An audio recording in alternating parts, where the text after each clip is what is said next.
Hello everyone, Santier here, and today I want to talk about something that probably brings me a little bit of frustration, and potentially other people as well, but it's a difficult line that Wizards of the Coast has to toe with Magic the Gathering as both a game and a collectible.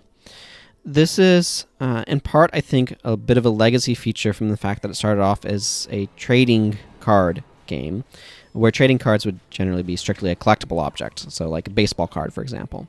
But what happens when you turn trading cards in which have rarity features and stuff like that into a game is suddenly you inherit the collectible aspect of those, which makes it so that way it can be very difficult to obtain the pieces that you want for your game. Now, Wizards of the Coast cannot acknowledge the secondary market for legal gambling-related reasons. If they acknowledged the value that cards have on the secondary market, it could potentially put them, at least in some areas, under some scrutiny from gambling laws, which would be bad. But as players, we are definitely keenly aware that there is a secondary market that cards have value on. And this is where you kind of run into some of the issues. Like, Wizards of the Coast, if they wanted to make Magic more accessible, could make Magic more accessible. They could print a set where, like, a purchasable product where, say, fetch lands and the shock lands and all of these things are, like, just the modern land-based foundation, right? And they could just print huge quantities of these and sell a ton of modern land foundation that has like the top 50 played lands in modern and like 200 cards, and they could price it at some reasonable price point for that many cards being in it, and they could sell a lot of those potentially. Or you could even just sell like things specifically to try to reduce the barrier of price into these formats. Or like even with master sets, right? If they made master sets, the old master set idea, if they made those unlimited print runs and had put the MSRP at a more affordable price, but that's something that could really put a huge dent into the cost to get into these formats. But they're not just a game.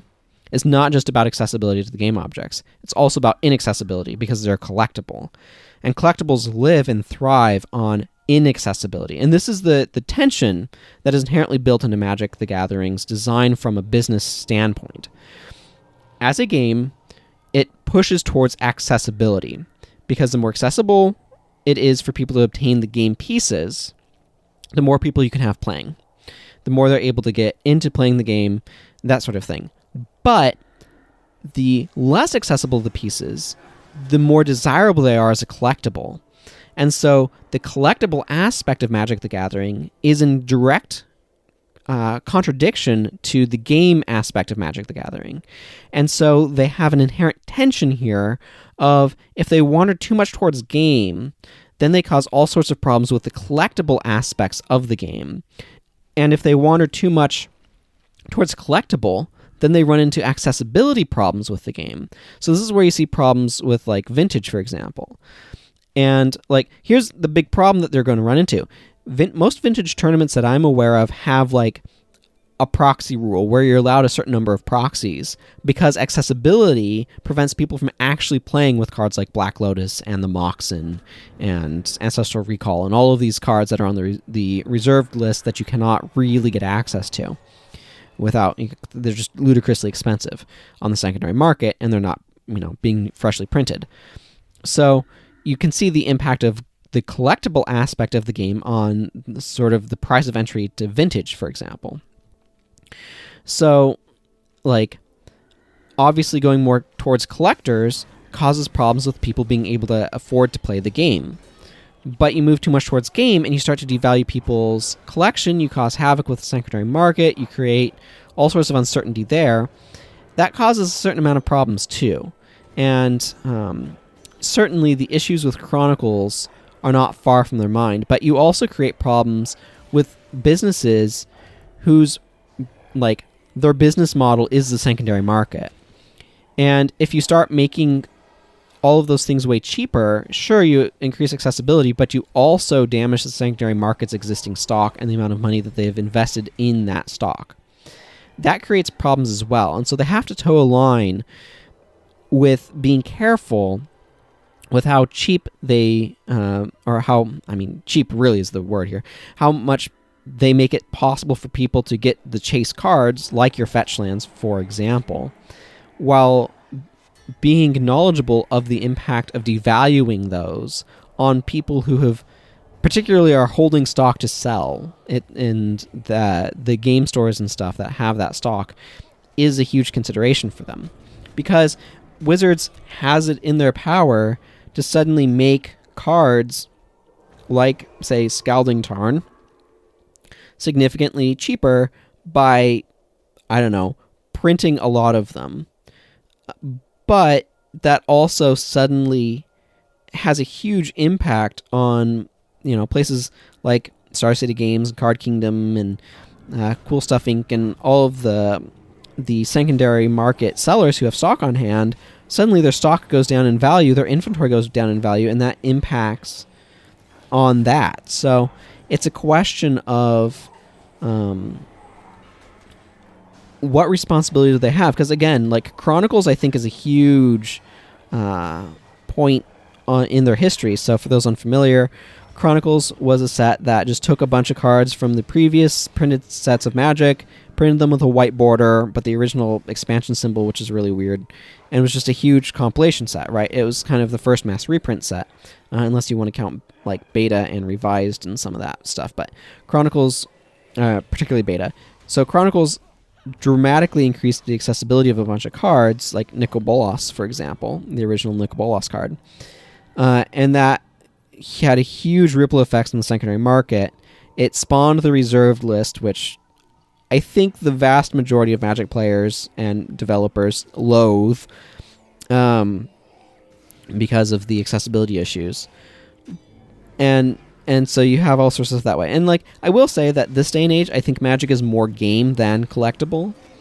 And so they have been kind of going that direction with a lot of stuff, but you can still see the older the format, the more the collectible aspect rears its ugly head in terms of the game aspect. The more the collectible aspect pushes towards inaccessibility and makes the game harder to get into, harder to play, harder to afford.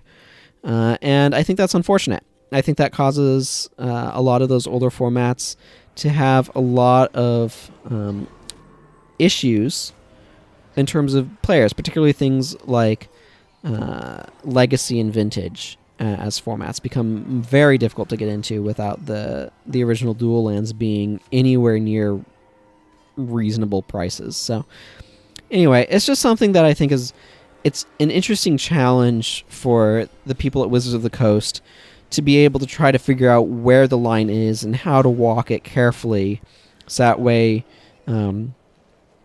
they're able to provide the game to players in a way that they can afford it, while also being aware that the collectible aspect is pulling in the opposite direction and has people that are passionate about that angle of it too. As much as I dislike that part of the game, it is a part of what Magic the Gathering is, and that collectible nature causes problems. Now, I will say that from my point of view, if I were to make a card game, I would go with probably more of a living card game model, where you can just buy a box set of a 4 copy of all of the cards in the set, or kind of something that would be able to amount to that.